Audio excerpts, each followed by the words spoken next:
বিষয়টি সেটি হচ্ছে যে আসলে পেছনের কাহিনীটি কিছুটা ভিন্ন। কানাডা যখন নিজে আসলে সামরিকভাবে কিছুটা স্বাবলম্বী হওয়ার চেষ্টা করছিল, সেই ক্ষেত্রে কানাডার কিন্তু পলিসিতে বেশ কিছু পরিবর্তন আনে ট্রুডো প্রশাসন, এবং বিশেষ করে কানাডা এবং চায়নার সঙ্গে যে অর্থনৈতিক বাণিজ্য এবং অর্থনৈতিক যে সম্পর্ক, সেটি যেমন এক্সপান্ড অর্থাৎ বর্ধিত করা হয়েছিল, একইভাবে কিন্তু কানাডা মেক্সিকোর সঙ্গেও একইভাবে সেই সম্পর্ক উন্নয়ন করছিল। এবং কানাডার বক্তব্য ছিল মেক্সিকোর প্রতি যে, তোমরা আমেরিকার সঙ্গে যে বিজনেস করছো, তার থেকে আমাদের থেকে তোমাদের বিজনেস আরো সম্প্রসারিত করতে হবে।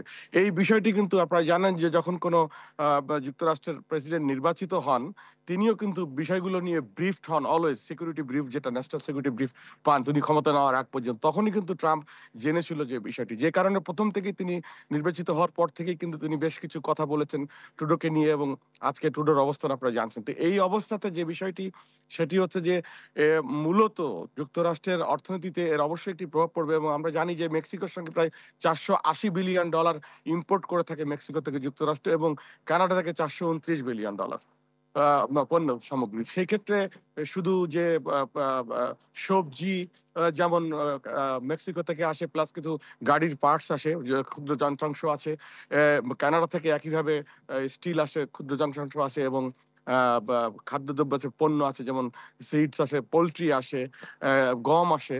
এইভাবে এই বিষয়গুলো কিন্তু মারাত্মকভাবে এর প্রভাব পড়বে আমাদের। এরই মধ্যে আমরা বাজারে কিন্তু এর প্রভাব দেখতে পাচ্ছি। ইভেন ডিম পর্যন্ত আমরা যেটি দেখছি, তারও কিন্তু প্রভাব রয়েছে কানাডা। এই ৩ দেশে তো প্রভাব পড়বে, কিন্তু এই শুল্ক যুদ্ধের প্রভাব আন্তর্জাতিক পরিমণ্ডলে আসলে কতটা পড়বে? দেখুন, এর একটি অবশ্যই প্রভাব রয়েছে।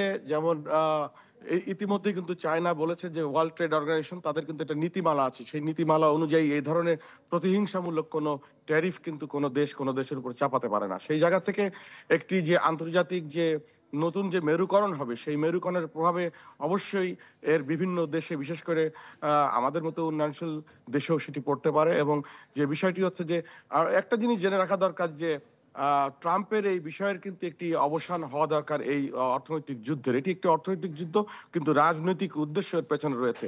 এবং যে বিষয়টি বলা দরকার এখানে, যে সেটি হচ্ছে যে এই যুদ্ধে ট্রাম্পের যেই জায়গায় স্থিতিশীলতা আসবে, সেই জায়গা থেকে আসলে নতুন করে বিশ্বের একটি অর্থনৈতিক মেরুকরণ হবে। জানতে হবে যে ডলারের মুদ্রাস্ফীতি যাই হোক, ডলার এবং বিশেষ করে এখানে যে ক্রেডিট কার্ড কোম্পানিগুলোর ক্রেডিট কার্ড রয়েছে, যেমন মাস্টার কার্ড, ভিসা কার্ড, যেমন অ্যাপল একটি আইফোন রয়েছে, এবং যে আমরা যেটা জানি মাইক্রোসফট যে কম্পিউটার যে প্রযুক্তি, এই চারটি কিন্তু যুক্তরাষ্ট্রের অর্থনীতির মূল শক্তি।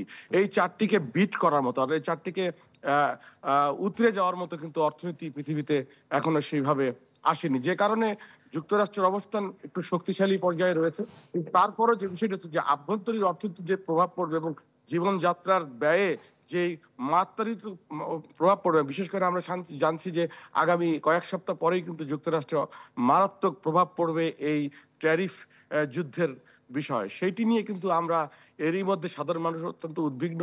এবং এখনই আমরা সুপার মার্কেটগুলো দেখছি যে পণ্য সামগ্রীর দাম বেড়ে গেছে। ডিম, যেখানে আমরা আগে $5 ছিল অর্গানিক ডিম, বা সাধারণ ডিম যেখানে $4.5 ছিল, $5 ছিল, সেখান থেকে এখন কিন্তু $15 ডিম বিক্রি হচ্ছে। এবং অনেক ক্ষেত্রেই আমরা সুপার মার্কেটে বিভিন্ন, বিশেষ করে কলা, যেটা মেক্সিকো থেকে আমরা আসে জানি, ফ্রুটস, অ্যাভোকাডো, কলা, কলা এবং শাকসবজি, এগুলোর স্বল্পতা রয়েছে এবং এগুলোর দামও বৃদ্ধি পেয়েছে।